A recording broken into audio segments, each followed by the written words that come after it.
धन्यवाद संजय जी और हमारे सभी मित्र जो आज यहाँ उपस्थित है इस प्रेस वार्ता में, सभी को बहुत बहुत अभिनंदन एवं धन्यवाद। यह प्रेस कॉन्फ्रेंस आज एक गर्व से भर देने वाला क्षण है, क्योंकि यह कोई साधारण प्रेस कॉन्फ्रेंस नहीं है। मैं बैठा जरूर भारतीय जनता पार्टी के कक्ष में हूं, हेड ऑफिस में हूं, मगर मुझे लगता है मैं केवल एक भारतीय जनता पार्टी के प्रवक्ता के नाते नहीं, केवल भारतीय जनता पार्टी के एक सांसद या कार्यकर्ता के नाते नहीं, एक भारतीय के नाते, एक इंडियन के नाते आज ये प्रेस कॉन्फ्रेंस कर रहा हूं। क्योंकि जिस प्रकार का टेरर डेमोलिशन, जिस प्रकार आतंकवाद का खात्मा बीते कुछ दिनों में हमने भारतवर्ष में देखा है, भारतवर्ष ने जिस प्रकार से पाकिस्तान में आतंकी अड्डों को ऑपरेशन सिंदूर के माध्यम से समाप्त किया है, वह अपने आप में पूरे विश्व में एक संदेश भेजता है, एक निर्णायक संदेश। आतंकवाद के खिलाफ लड़ाई के विरोध, आतंकवाद के खिलाफ एक निर्णायक संदेश। इसलिए आज का ये प्रेस कॉन्फ्रेंस, इसको संबोधित करते हुए मुझे गर्व की अनुभूति हो रही है। अदम्य साहस का परिचय दिया है भारत की सेना ने, अदम्य साहस।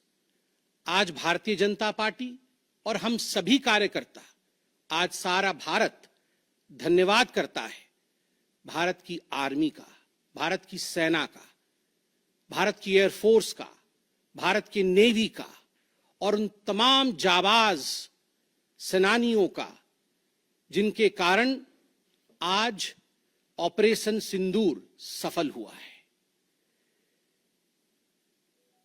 अगर सही मायने में देखा जाए तो ऑपरेशन सिंदूर और उसके विषय में पूरा हिंदुस्तान आज जानता है, क्योंकि कई प्रेस कॉन्फ्रेंसेस हुए। कल भी तीनों डीजीएमओ ने मिलकर के देश को संबोधित किया और तमाम तथ्य जो देश जानना चाहता था उसे उन्होंने हमारे समक्ष रखा।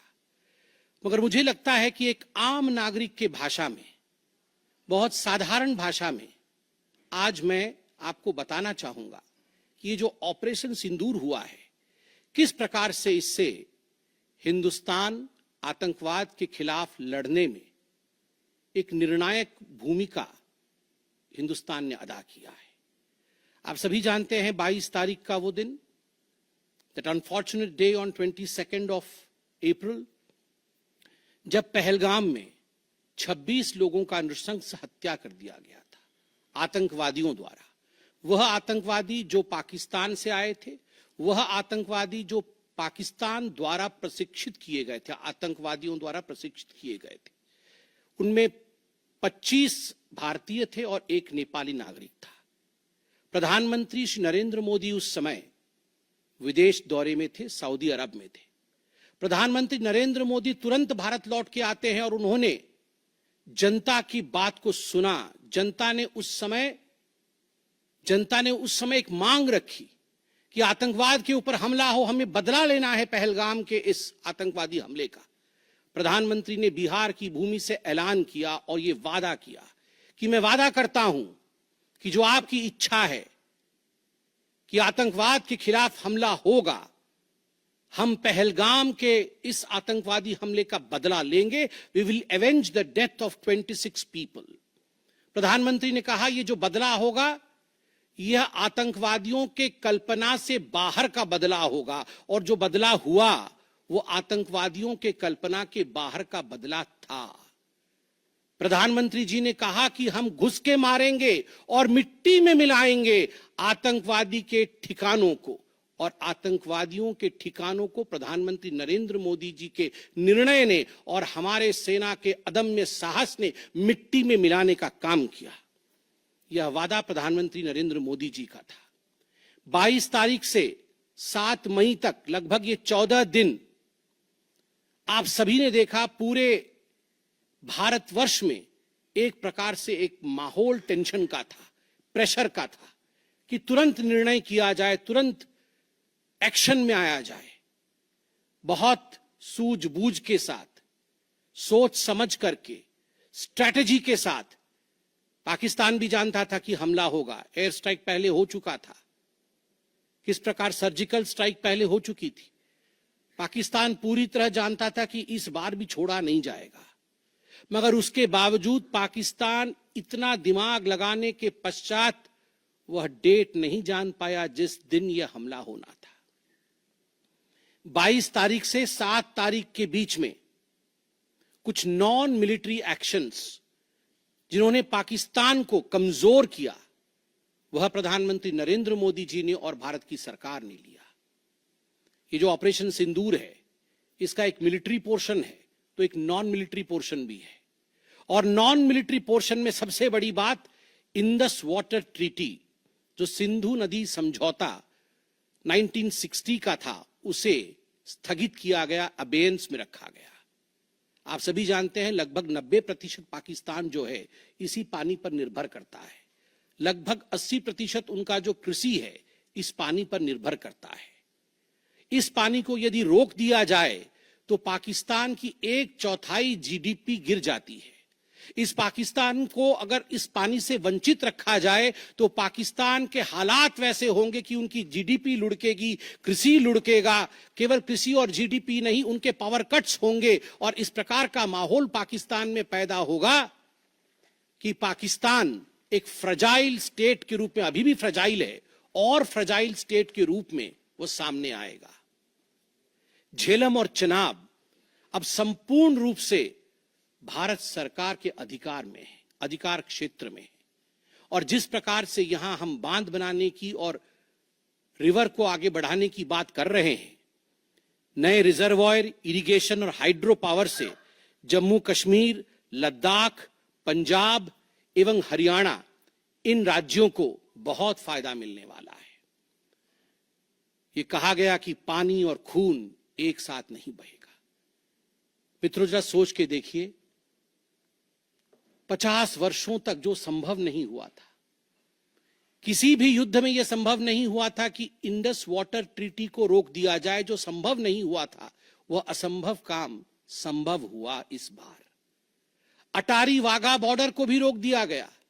दोनों देशों के बीच में कोई ट्रेड नहीं होगा और इसका खामियाजा कोई भुगतेगा तो वो पाकिस्तान की इकोनॉमी भुगतेगी। इसके साथ ही जिन लोगों के पास पाकिस्तान का वीजा था और वो हिंदुस्तान में, पाकिस्तान के नागरिक जो हिंदुस्तान के वीजा के साथ भारतवर्ष में रह रहे थे, उन सब को बाहर निकाला गया। पाकिस्तान का कोई भी आर्टिस्ट, कोई भी परफॉर्मेंस वो भारतवर्ष में नहीं हो सकता है। इस प्रकार के कड़े प्रतिबंध पाकिस्तान के ऊपर लगाए गए। माननीय प्रधानमंत्री श्री नरेंद्र मोदी जी ने लगभग 20 देशों के राष्ट्राध्यक्षों से सीधी बातचीत की। How to isolate Pakistan, how to fight against terrorism. और सबसे बड़ी बात है, तमाम देशों ने भारत का समर्थन किया। सऊदी अरब, यूएई, यूएस, आप सोचिए, इस्लामिक वर्ल्ड के बड़े देश हैं सऊदी अरब और यूएई, इन्होंने भारतवर्ष का पूर्णतः समर्थन किया। जिस समय पहलगाम का हमला हुआ था, माननीय प्रधानमंत्री सऊदी अरब में थे। सऊदी अरब के अपने दौरे को जब वो छोड़ के आए, तब उनको वहां एश्योरेंस दिया गया कि आप जाइए, हम आपके साथ खड़े हैं, वी सपोर्ट यू, हम टेरर के खिलाफ आपके साथ कंधे से कंधा मिला के लड़ेंगे। Pakistan was isolated. ये जो नॉन मिलिट्री एक्शन लिया गया, आज मैं कहना चाहता हूं कि 50 वर्षों से भी अधिक समय तक जो टूल्स कभी इस्तेमाल नहीं किए गए थे, जिस क्षेत्र में भारतवर्ष कभी नहीं गया था, वह टूल्स इस्तेमाल किए गए और अपने आप में भारत के लिए ये बहुत बड़ी बात है। बहुत बड़ी बात है कि इंडस वाटर ट्रीटी को रोका गया। 20 से अधिक देशों का समर्थन, आतंकवाद के खिलाफ एक निर्णायक हमले की तैयारी, और 6 और 7 मई 2025 उस रात निर्णायक हमला होता है आतंकवाद के ऊपर। सभी जानते हैं कि 9 आतंकवादी ठिकाने जो पीओजेके में थे और पाकिस्तान में थे, उन्हें ध्वस्त किया गया। ये ऑपरेशन सिंदूर एक बहुत बड़ा दायरा तय करता है।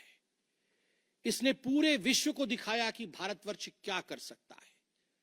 ऑपरेशन सिंदूर ने दिखाया कि केवल एलओसी नहीं, इंटरनेशनल बॉर्डर के पार जाके भी भारत पाकिस्तान के अंदर किसी भी टारगेट को प्रिसाइसली उस पर हमला कर सकता है और आतंकवाद के खौफ को समाप्त कर सकता है। इस पूरे ऑपरेशन का लक्ष्य क्या था, इसे समझने की आवश्यकता है। लक्ष्य क्या था? क्या हमने लक्ष्य की पूर्ति की? What was the aim of operation Sindoor? Did we achieve what we aimed for? क्या लक्ष्य था? नंबर 1 लक्ष्य था आतंकवादी ठिकाने जो दूर दराज इलाके में है पाकिस्तान में, जहां आज तक कोई नहीं पहुंच पाया, जहां आज तक पाकिस्तान के आतंकवादियों को लगता था कि वो सुरक्षित हैं, वहां तक पहुंचना यह लक्ष्य था। दूसरा लक्ष्य था आतंकवादियों को ढेर करना, मार देना। तीसरा लक्ष्य था इन टारगेटों को जमींदोज करना, उन्हें मिट्टी से मिला देना। चौथा लक्ष्य था इस पूरे काम को करते हुए कोई भी सिविलियन, उसके ऊपर किसी प्रकार से कोई इंजुरी नहीं होना। और अंतिम लक्ष्य था किसी प्रकार के मिलिट्री, जो पाकिस्तान का मिलिट्री या सैन्य बेस हो, उसके ऊपर हमला नहीं करना। अर्थात यह लड़ाई आतंकवाद के खिलाफ थी। यह लक्ष्य था ऑपरेशन सिंदूर का। This was a fight against terrorism and terrorists. क्या हम लक्ष्य को पा पाए? आप देखिए, जब यह हमला हुआ तो 9 ठिकाने ध्वस्त हुए, उनमें 5 POJK में थे, पाक ऑक्यूपाइड जम्मू कश्मीर में, और 4 पाकिस्तान में थे।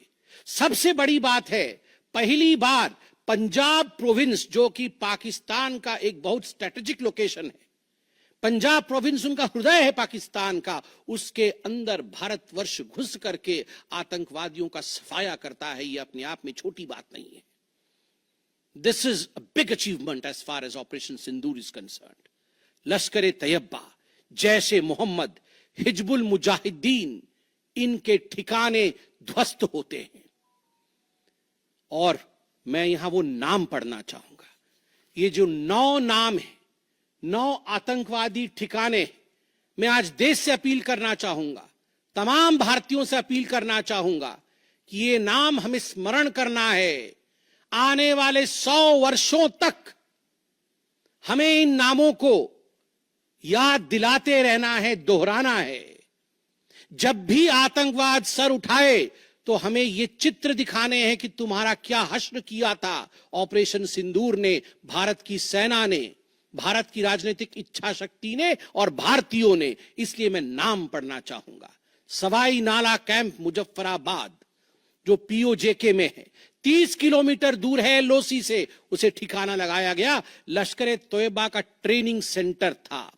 20 अक्टूबर 2024 सोनमर्ग में और 24 अक्टूबर 2024 गुलमर्ग में जो आतंकी हमले हुए थे, उसमें यहां से आतंकवादी आए थे। और सबसे बड़ी बात, 22 अप्रैल 2025 को जो आतंकवादी आकर पहलगाम में हमारे नागरिकों को मार के गए थे, हमारी बहनों के माथे से जिन्होंने सिंदूर पोंछने का काम किया था, उनका प्रशिक्षण भी इसी केंद्र में हुआ था, सवाई नाला कैंप मुजफ्फराबाद। सैयदाना बिलाल कैंप मुजफ्फराबाद, ये जैसे मोहम्मद का ट्रेनिंग सेंटर था, ये दूसरा कैंप जो ध्वस्त हुआ। गुलपुर कैंप कोटली, ये एलओसी से 30 किलोमीटर दूर था, लश्कर तैयबा का बेस था। और 20 अप्रैल 2023 को पुंछ में, 9 जून 2024 को जो तीर्थ यात्री को बस में हमला करके मारने का काम किया था आतंकवादी, यहां गुलपुर कैंप से आए थे जो कोटली में है, उसे ध्वस्त किया गया। बरनाला कैंप बिरगढ़, बरनाला कैंप जो 9 किलोमीटर दूर है एलओसी से, उसे समाप्त किया गया। अब्बास कैंप कोटली जो 13 किलोमीटर दूर है एलओसी से, लश्कर तैयबा का फिदाइन सेंटर है और 15 आतंकवादियों को एक साथ ट्रेन कर सकता है, उसे ध्वस्त करके गिराया गया। सरजाल कैंप सियालकोट, अंतर्राष्ट्रीय सीमा से 6 किलोमीटर दूरी पर है, इंटरनेशनल बॉर्डर से, सांबा कठुआ के सामने है। और मार्च 2025 में जम्मू और कश्मीर पुलिस के 4 जवान शहीद हुए थे। उनको मारने का काम इन्हीं आतंकवादियों ने किया था जो सरजाल कैंप से आए थे, सियालकोट के। उस कैंप को ध्वस्त कर दिया गया। महमूना जाया कैंप सियालकोट, जो कि 12 से 18 किलोमीटर इंटरनेशनल बॉर्डर से दूर है, मैं एलओसी की बात नहीं कर रहा हूं, इंटरनेशनल बॉर्डर से, और हिजबुल मुजाहिदीन का अड्डा है, बहुत बड़ा कैंप है। कठुआ और जम्मू क्षेत्र में जो भी आतंकवादी गतिविधि होती है, सियालकोट के इस मजनूमा जाया कैंप से आतंकवादी भेजे जाते हैं। भारतवर्ष ने उसे ध्वस्त किया। मरकज तैयबा मुरीद के, जो कि अंतर्राष्ट्रीय सीमा से 18 से 25 किलोमीटर दूर है, 2008 के मुंबई का जो हमला हुआ था, 26/11 के नाम से जिसे हम जानते हैं, उसमें जो आतंकवादी आए थे, अजमल कसाब और डेविड हेडली, उनकी ट्रेनिंग मरकज तैयबा मुरीद के में हुआ था। और आज मैं फक्र के साथ कह सकता हूं, गर्व के साथ कह सकता हूं कि भारत की सेना ने, भारत की राजनीतिक इच्छा शक्ति ने और भारतीयों ने मरकज तैयबा मुरीद के को ध्वस्त किया है, समाप्त किया है। मरकज सुभान अल्लाह बहावलपुर इंटरनेशनल बॉर्डर से 100 किलोमीटर की दूरी पे है। विश्व में किसी ने ऐसा नहीं सोचा होगा, पाकिस्तान ने तो सपने में भी नहीं सोचा होगा कि भारत की सेना के पास, भारत की एयरफोर्स के पास और भारत के राजनेताओं के पास ऐसी इच्छा शक्ति होगी कि इंटरनेशनल बॉर्डर से 100 किलोमीटर दूर घुस के वो हमारे आतंकी अड्डे को ध्वस्त कर सकते हैं। मरकज सुभान अल्लाह, जो कि जैशे मोहम्मद का मुख्यालय था, उस मुख्यालय को भारत की वायुसेना ने ध्वस्त किया। यह कोई छोटा विषय नहीं है। यह बहावलपुर एक ऐसा स्थान है जहां यूनाइटेड स्टेट्स, यूएस भी अपने ड्रोन नहीं भेज पाया था। उस जगह पे भारत घुस के मारता है। आज का भारत, आज का नया भारत यही है। ये नाम, जो 9 नाम मैंने पढ़े, हमें याद रखने चाहिए, मगर उन नामों के साथ मैं कुछ और भी बताना चाहता हूं। जो आतंकवादी मारे गए, एक लक्ष्य था आतंक के ठिकानों को, आतंक के अड्डों को सफाई करना, ध्वस्त कर देना। दूसरा लक्ष्य था ऑपरेशन सिंदूर का, आतंकवादियों को चुन चुन कर मारना, उन्हें मिट्टी में मिलाना। 100 से अधिक आतंकवादी मारे गए, 100 से अधिक। मैं कुछ आतंकवादियों के नाम पढ़ता हूं जिनको कि हम डिस्कस करते थे डिबेट्स में, टीवी पे, यूएन में, जिनको कि यूएस ने भी कंडेम कर रखा था। मैं नाम पढ़ रहा हूं। मुदस्सर कादियान खास उर्फ मुदस्सर उर्फ अबू जुंदाल।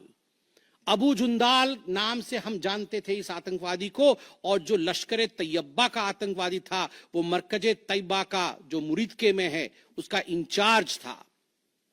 जब वो मरा तो उसके गार्ड ऑफ ऑनर, उसका जो जनाजा निकला, उसमें पाकिस्तान के आर्मी के अधिकारी थे, पाकिस्तान आर्मी के चीफ थे, पंजाब सीएम मरियम नवाज भी उसमें रही। आप सोचिए, ये एक सरकारी जमीन पर हुई और तमाम बड़े लोग, सरकारी लोग पाकिस्तान के उसमें शामिल हुए, जिससे कि यह सिद्ध होता है कि terror and the sponsors of terror are hand in glove together. आतंकवादी और जो आतंकवादियों को बढ़ावा देने वाले, वो एक साथ काम करते हैं। दूसरा, हाफिज मोहम्मद जमील, ये जैशे मोहम्मद का आतंकवादी है।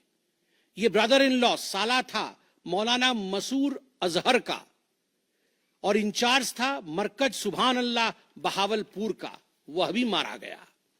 तीसरा आतंकवादी मोहम्मद यूसुफ अजहर उर्फ उस्ताद जी उर्फ मोहम्मद सलीम उर्फ घोशी साहब, जैसे मोहम्मद का नामी आतंकवादी, और यह भी मौलाना मसूद अजहर से जुड़ा हुआ था, और यह वेपन ट्रेनिंग देता था जैशे मोहम्मद का। और सबसे बड़ी बात, IC 184 के हाईजैकिंग में इसका हाथ था। IC 814 के हाईजैकिंग में इसका हाथ था, वह भी मारा जाता है। चौथा आतंकवादी खालिद उर्फ अबू अक्स का। खालिद, ये लश्कर तैयबा का आतंकवादी था, फैसलाबाद में मारा गया और वहां उसका फ्यूनरल होता है। अब मैं ये तस्वीर दिखाना चाहूंगा, आप ये तस्वीर देखिए। ये तस्वीर कोई साधारण तस्वीर नहीं है, यह तस्वीर है उन आतंकवादियों का जिनका जनाजा निकला। और इस तस्वीर में मैं दिखाना चाहूंगा कि ये जो खड़ा है सामने व्यक्ति, इस व्यक्ति का नाम है, ये एलईटी का कमांडर है, लश्कर तैयबा का कमांडर है अब्दुल रऊफ। अब्दुल रऊफ जो खुद एक स्पेशली डेजिग्नेटेड ग्लोबल टेररिस्ट, जिसको यूएस के ट्रेजरी बेंच ने डेजिग्नेट कर रखा है, अमेरिका के ट्रेजरी बेंच ने इसे आतंकवादी घोषित कर रखा है, वह सामने खड़ा है जनाजे में। और उसके पीछे जो खड़े हैं, मैं एक एक करके नाम पढ़ता हूं। लेफ्टिनेंट जनरल फैयाज हुसैन शाह, जो कि लेफ्टिनेंट जनरल है पाकिस्तान आर्मी के। मेजर जनरल राव इमरान सरताज, जो कि मेजर जनरल है पाकिस्तान आर्मी के। ब्रिगेडियर मोहम्मद फुरकान शब्बीर, पाकिस्तान आर्मी के। Doctor Usman Anwar, IGP Punjab. और Malik Sohaib Ahmad Bharth, member of provincial assembly of Punjab. ये बड़े बड़े लोग, तथाकथित सरकार के बड़े बड़े लोग पाकिस्तान के आतंकवादियों के जनाजा में शामिल होने आए हैं। और जनाजे को लीड कर रहा है एक आतंकवादी, डेजिग्नेटेड आतंकवादी। और आप देखिए ये बिफोर और आफ्टर, ये जितने भी मैंने आपको अभी आतंकवादी ठिकानों का नाम बताया, किस प्रकार उनकी परिस्थिति थी और क्या उनकी परिस्थिति हुई, यह इस तस्वीर से हम देख सकते हैं। तो उद्देश्य मैं बता रहा था, ऑपरेशन सिंदूर का उद्देश्य बहुत स्पष्ट था। उसका उद्देश्य था आतंकवाद के ठिकाने को ध्वस्त करना, आतंकवादियों को मारना और आतंकवाद के खिलाफ एक संदेश भेजना। और उसमें हम सफल हुए। पहली बार एक बात पूरे विश्व ने देखा कि पाकिस्तान का हर इंच भारत के पहुंच के अंदर है। कोई कोना पाकिस्तान का ऐसा नहीं है जो भारत के पहुंच से बाहर हो। और आप सोच के देखिए, पाकिस्तान का एयर डिफेंस सिस्टम फेल हो जाता है। पाकिस्तान का एयर डिफेंस सिस्टम फेल हो जाता है। जिस समय 6 और 7 के रात के बीच ये पूरी कार्यवाही हो रही थी, रफाल विमान द्वारा स्काल्प और हैमर मिसाइल्स के माध्यम से 23 मिनट के अंदर, 23 मिनट्स के अंदर एक विंडो था, जिस विंडो के अंदर ये 9 के 9 आतंकवादी ठिकाने उन्हें ध्वस्त कर दिए गए। 23 मिनट में पूरा विश्व ने देखा कि भारत क्या कर सकता है। मुझे लगता है पूरे विश्व में इस प्रकार से 23 मिनट के अंदर इतने प्रेसिशन के साथ आतंकवादी ठिकानों पर हमला किसी देश ने पहले किया होगा। और जब यह पूरा एक्सरसाइज समाप्त हुआ, उसके बाद जब हमारे एमईए ने, हमारी आर्मी ने प्रेस कॉन्फ्रेंस किया, तो उसमें कुछ 4 शब्द बहुत महत्वपूर्ण थे। वो 4 शब्द हैं controlled, precise, measured, non escalatory. हमने ये जो 9 अड्डे ध्वस्त किए वो कंट्रोल्ड तरीके से ध्वस्त किए। प्रिसाइज, कोई सिविलियन अड्डा या कोई मिलिट्री टारगेट नहीं था, प्रिसाइज टारगेट था, आतंकवादी ठिकाने, उनको ध्वस्त कर दिए। मेजर्ड, जितना ध्वस्त करना था उतना ध्वस्त किया, उसके अगल बगल के किसी स्ट्रक्चर को ध्वस्त नहीं किया। जहां आतंकवादी थे उनके ठिकाने में घुस के उनको मार के निकले। और नॉन एस्केलेटरी मतलब युद्ध को बढ़ाने वाला नहीं, नॉन एस्केलेटरी, क्योंकि the primary escalation was Pahalgam. जो मूल एस्केलेशन था वो 22 अप्रैल को पहलगाम में पाकिस्तान ने किया था। हमने रिएक्ट किया नॉन एस्केलेटरी। ये 4 शब्द अपने आप को परिभाषित करते हैं कि ऑपरेशन सिंदूर का लक्ष्य क्या था। ऑपरेशन सिंदूर का जो लक्ष्य था, ऑपरेशन सिंदूर ने उसे 100% पूर्ण किया, 100% पूर्ण किया। इसलिए आज हिंदुस्तान, भारतवर्ष गर्व के साथ कह सकता है कि ऑपरेशन सिंदूर एक ऐसा ऑपरेशन था जो 100% सक्सेसफुल था, और जितने हमारे जाबाज पायलट्स गए थे राफेल के साथ, उतने लौट के आए और आतंकवादी ठिकानों को ध्वस्त करके आए, और किसी सिविलियन को नहीं मारा, किसी मिलिट्री बेस को नहीं मारा। मगर दुखद है, जैसा कि पाकिस्तान से एक्सपेक्टेड है, पाकिस्तान उसके पश्चात रिटेलिएशन करता है, पाकिस्तान अपने ड्रोन्स इत्यादि भेजता है, मगर भारत की सिस्टम ने पाकिस्तान के इन ड्रोन्स को, इन मिसाइल्स को हवा में ही समाप्त कर दिया। और सबसे बड़ी बात है, एयर डिफेंस सिस्टम लाहौर का 7 और 9 तारीख के बीच लाहौर के एयर डिफेंस सिस्टम को समाप्त करने का काम हिंदुस्तान ने किया। और 9 और 10 तारीख के बीच, 9 मई और 10 मई के बीच 11 एयर बेसेस को, पाकिस्तान के 11 एयर बेसेस को ध्वस्त करने का काम भारतवर्ष ने रिटेलिएशन में किया। जब पाकिस्तान ने भारतवर्ष के ऊपर एस्केलेशन किया तो भारतवर्ष ने 11 एयर बेसेस को समाप्त किया। इन एयर बेसेस के नाम भी हमें याद रखने चाहिए। तमाम भारतीयों को वो 9 नाम आतंकवादी ठिकाने याद रखने चाहिए, स्मरण होना चाहिए। और ये जो 11 एयरबेस हैं, हिंदुस्तान अपने पर आ जाए तो क्या कर सकता है अपने लोगों को बचाने के लिए। ये 11 नाम भी मैं पढ़ता हूं। नूर खान, ये नूर खान वह एयरबेस है जहां पर एयर टू एयर रीफ्यूएलिंग करने की क्षमता है।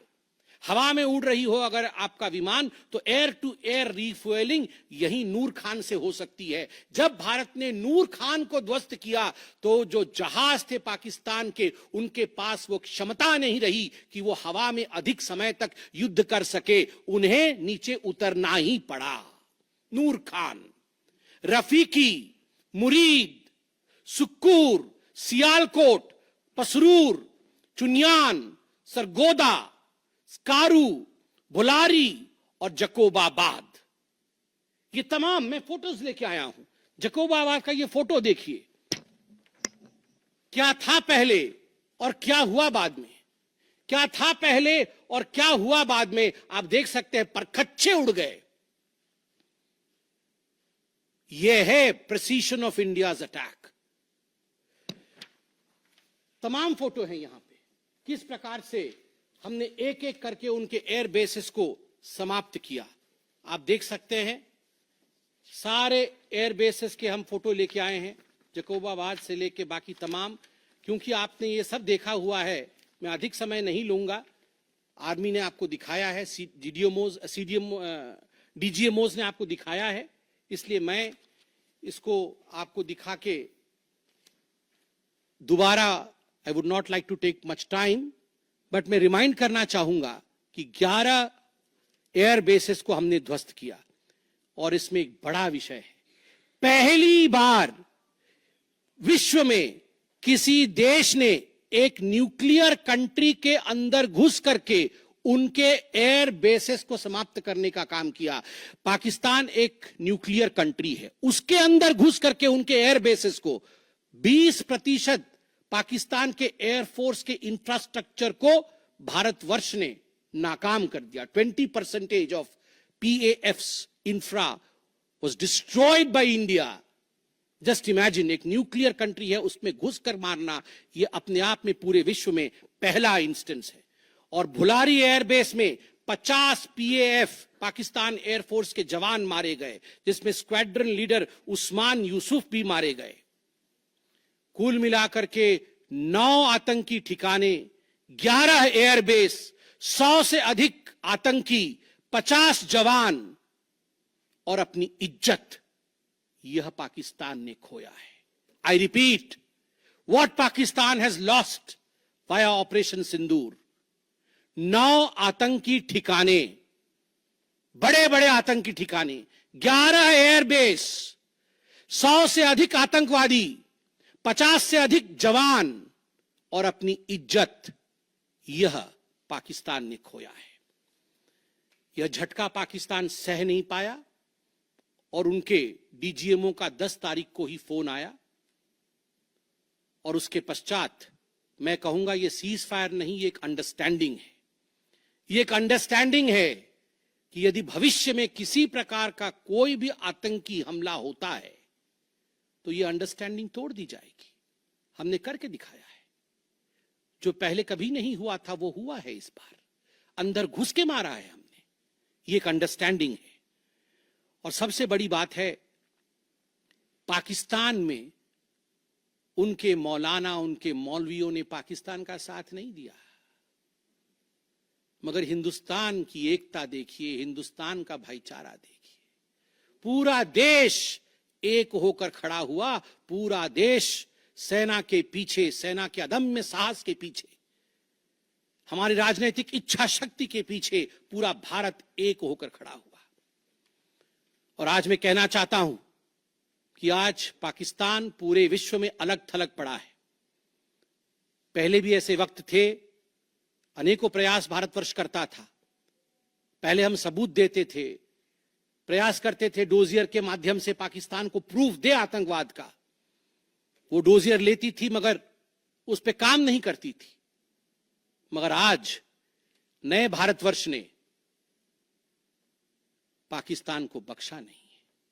आतंकवाद के खिलाफ एक निर्णायक लड़ाई हुई है और प्रधानमंत्री जी ने स्पष्ट कहा है, वहां से यदि गोली आती है तो यहां से गोला जाएगा। इसी के साथ मैं अपने वक्तव्य को समाप्त करता हूं। कोई प्रश्न हो तो अवश्य पूछे। कमलेश जी।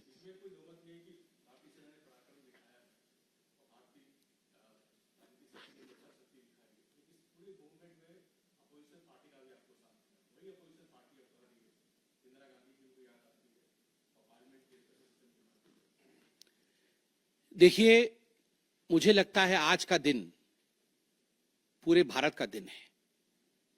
मैं ऐसा नहीं कहूंगा कि आज मैं भारतीय जनता पार्टी के प्रवक्ता के नाते कह रहा हूं। मैंने शुरू में ही कहा था, आज मैं भारतवर्ष के एक साधारण नागरिक के रूप में जो अदम्य साहस हमारे सेना ने दिखाया है उसका विवरण किया। पाकिस्तान ने क्या खोया है और हिंदुस्तान ने क्या पाया है वो मैंने आपको दिखाया है। इसमें तमाम पॉलिटिकल पार्टी ने एकजुटता दिखाई, यह भी अपने आप में एक बहुत बड़ी अचीवमेंट है, बहुत बड़ी बात है। और आज मैं नहीं चाहता हूं मैं किसी की आलोचना करूं, और मैंने कहा कि विगत दिनों में वह भी एक प्रयास था जहां हम प्रूफ देने की कोशिश करते थे, हम डोजियर इत्यादि देते थे, हम 26/11 भी हुआ था, उस समय भी हमने प्रयास किया था कि हम पाकिस्तान को समझाएं कि देखो तुम्हारे आतंकी आके क्या कर रहे हैं हमारे देश में। मगर पाकिस्तान मानता नहीं था। पाकिस्तान को लगता था कि they can take India for granted. मगर अब परिस्थिति बदले हुए हैं। अब कोई हिम्मत नहीं कर सकता है इंडिया के ऊपर आंख उठा के देखने का। आमोद राय।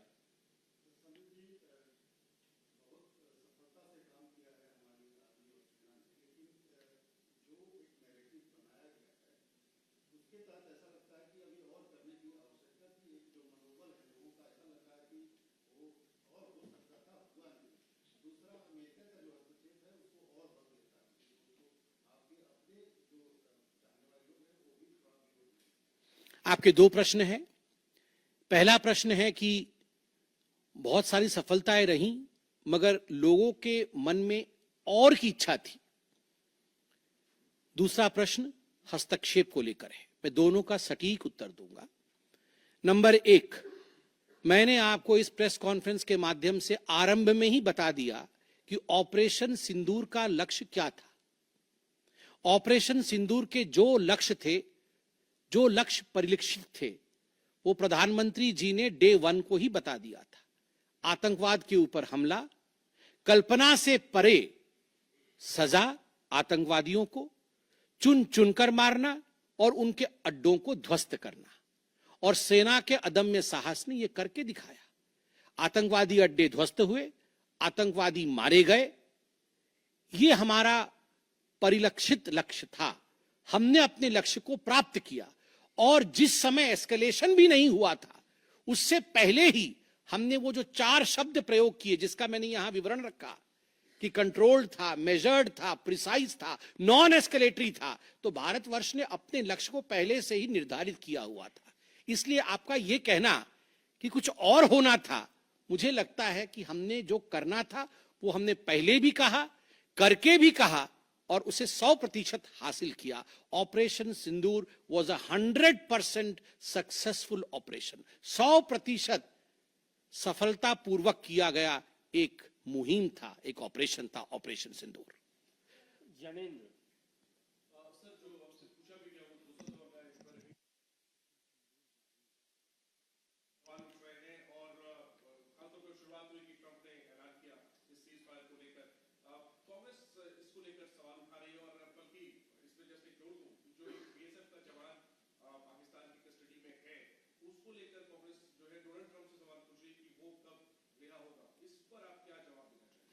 देखिए, पहली बात तो है, जहां तक मध्यस्थता इत्यादि का विषय है, मैंने बहुत स्पष्ट रूप से कहा अभी, जितना मेरे डोमेन में नॉलेज है, और डीजीएमओज ने अपने प्रेस कॉन्फ्रेंस में एक बार नहीं कई बार कहा कि फोन हमारे डीजीएमओ को पाकिस्तान के डीजीएमओ का आया था। पाकिस्तान के डीजीएमओ ने कहा कि there should be some kind of stoppage, और चूंकि हमारा लक्ष्य पूर्ण हो चुका था, हम तो शुरू से ही एस्केलेशन के फेवर में नहीं थे, एस्केलेशन नहीं होना चाहिए था, नॉन एस्केलेटरी था। पाकिस्तान के डीजीएमओ ने फोन किया। दूसरे देशों का फोन, जहां तक दूसरे देशों का फोन आने का सवाल है, देखिए, ऐसी परिस्थितियों में तमाम देश एक दूसरे को फोन करते हैं, सभी देश एक दूसरे को फोन करते हैं, क्या मदद कर सकते हैं, किस प्रकार से कूल डाउन हो सकता है, इस विषयों पर चर्चा होती है। भारतवर्ष यूक्रेन भी फोन करता है, भारतवर्ष रशिया भी फोन करता है, सब जगह फोन करते हैं, हर कोई एक दूसरे को फोन करता है। इसमें किसी प्रकार का मगर संशय नहीं है कि डीजीएमओ पाकिस्तान ने फोन किया भारतवर्ष के डीजीएमओ को सीज फायर डिमांड करते हुए, रिक्वेस्ट करते हुए, डिमांड नहीं रिक्वेस्ट करते हुए। और कोई प्रश्न? एक मिनट सर, एक मिनट दे दो, जवाब दे दूंगा।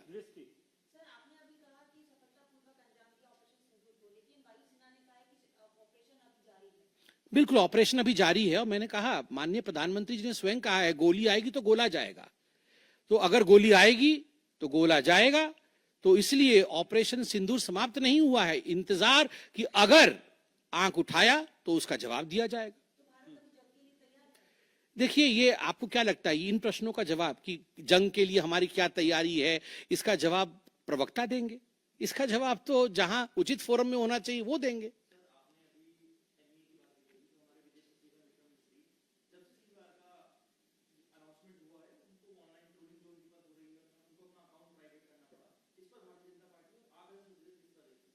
देखिए, मैं बहुत स्पष्ट रूप से बता दूं, ये आज की जो प्रेस कॉन्फ्रेंस हो रही है, ऑपरेशन सिंदूर को लेकर हो रही है, उसके सफलता को लेकर हो रही है, और तमाम लोग जो ऑपरेशन सिंदूर से जुड़े हुए थे, चाहे वो सेना हो, चाहे वो हमारी राजनीतिक घटक हो, चाहे वो हमारे ब्यूरोक्रेट्स हो, उन सभी का सलाम है। उन सबको हम रेस्पेक्ट के साथ देखते हैं।